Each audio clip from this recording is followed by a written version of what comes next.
بسم الله الرحمن الرحيم. الحمد لله رب العالمين، والصلاة والسلام على سيد المرسلين وخاتم النبيين محمد وآله وأصحابه أجمعين. أما بعد، فأعوذ بالله من الشيطان الرجيم. حتى إذا فتحت يأجوج ومأجوج وهم من كل حدب ينسلون. صدق اللہ العظیم. معزز سامعین، ہم آپ کے سامنے آج فتنوں کے سلسلے میں کچھ عرض کریں گے. دجال کے فتنے کے بعد اس امت کے لیے جو سب سے بڑا فتنہ ہوگا وہ یاجوج ماجوج کا ہوگا.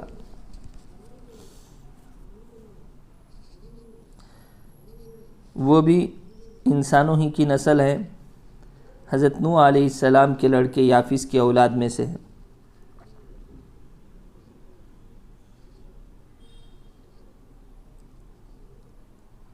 جن کی نسل سے ترک بھی ہیں، یہ انہی کا یہ گروہ ہے جس کو یاجوج ماجوج کہتے ہیں. حضرت ذوالقرنین اپنے مشرقی سفر کو ختم کر کے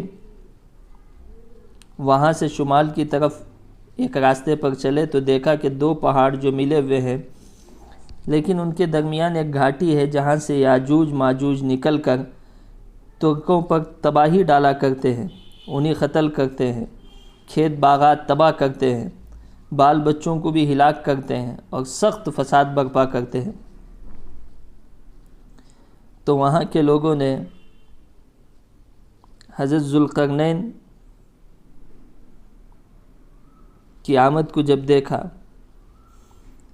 کہ قوت بھی ہے ذوالقرنین میں، طاقت بھی ہے، عقل و ہنر بھی ہے.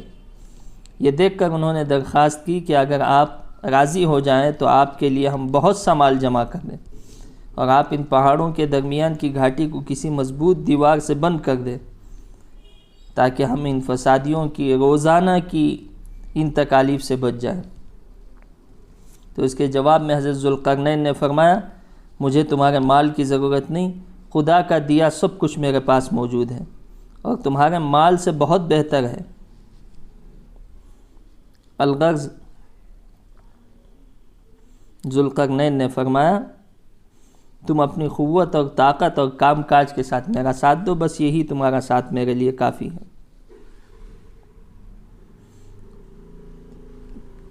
تو دونوں کے تعاون سے ایک مضبوط دیوار کھڑی ہو گئی. لوہے کے ٹکڑے اینٹوں کی طرح منگوائے گئے. جب یہ ٹکڑے جمع ہو گئے تو آپ نے دیوار حضرت ذوالقرنین نے بنانی شروع کر دی اور اتنی بڑی ہو گئی بناتے بناتے کہ پہاڑ کی چوٹی تک پہنچ گئی.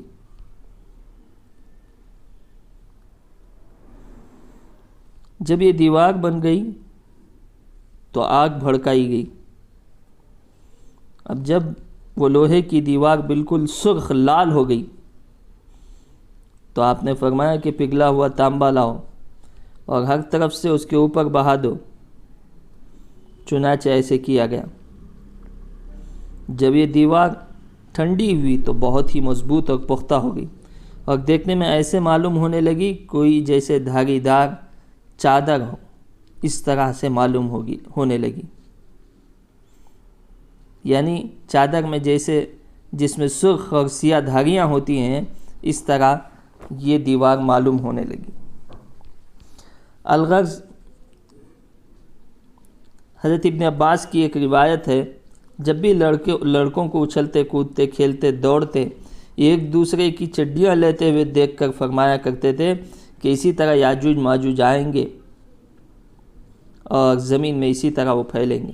اللہ نے فرمایا وَهُمْ مِنْ كُلِّ حَدَبٍ يَنْسِلُونَ، اور وہ چھا جائیں گے اور مسلمان اپنے شہروں اور قلعوں میں سمٹ آئیں گے اور اپنے جانوروں کو بھی وہیں لے لیں گے.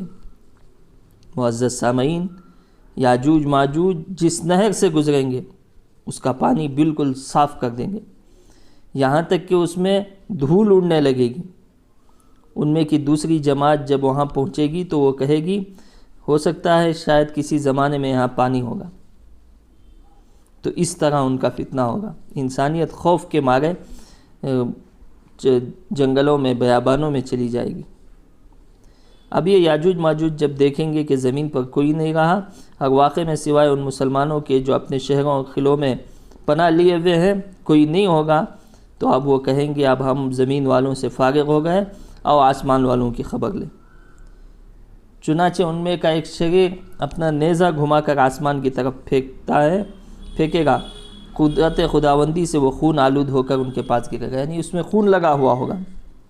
یہ بھی قدرتی آزمائش ہوگی۔ وہ سمجھیں گے کہ اب ہم آسمان والوں کا بھی مقابلہ کر چکے ہیں۔ اب ان کی گردنوں میں گٹلی ہو جائے گی، اور اس وبا میں یہ سارے کے سارے ایک دم مر جائیں گے، ایک بھی باقی نہیں رہے گا، سارا شور و غل ختم ہو جائے گا۔ مسلمان جب یہ ان کو معلوم ہوگا کہ ان کا خاتمہ ہو چکا ہے، ان کے ڈھیر لگے ہوئے ہوں گے لاشوں کے، سارے کے سارے ہلاک ہوئے ہوں گے، اللہ کی طرف سے ندا آئے گی، مسلمانوں خوش ہو جاؤ، اللہ نے خود تمہارے دشمنوں کو غارت کر دیا، یہ ڈھیر پڑا ہوا ہے۔ اب مسلمان باہر آئیں گے اور اپنے جانوروں کو بھی لائیں گے، ان کے گوشت اور ان کے خون سے ان کے جانور خوب فربا ہو جائیں گے۔ اب یہ یاجوج ماجوج کی دیوار کس طرح کھلے گی، اس میں ایک عبرتناک واقعہ ہے۔ روزانہ یاجوج ماجوج اس دیوار کو چاٹتے ہیں اور واپس چلے جاتے ہیں۔ جب اللہ کی مشیت میں یہ ہوگا کہ یاجوج ماجوج نکلے تو ان کا سردار کہے گا آج چاٹ لو، وہ بالکل باریک کر دیں گے۔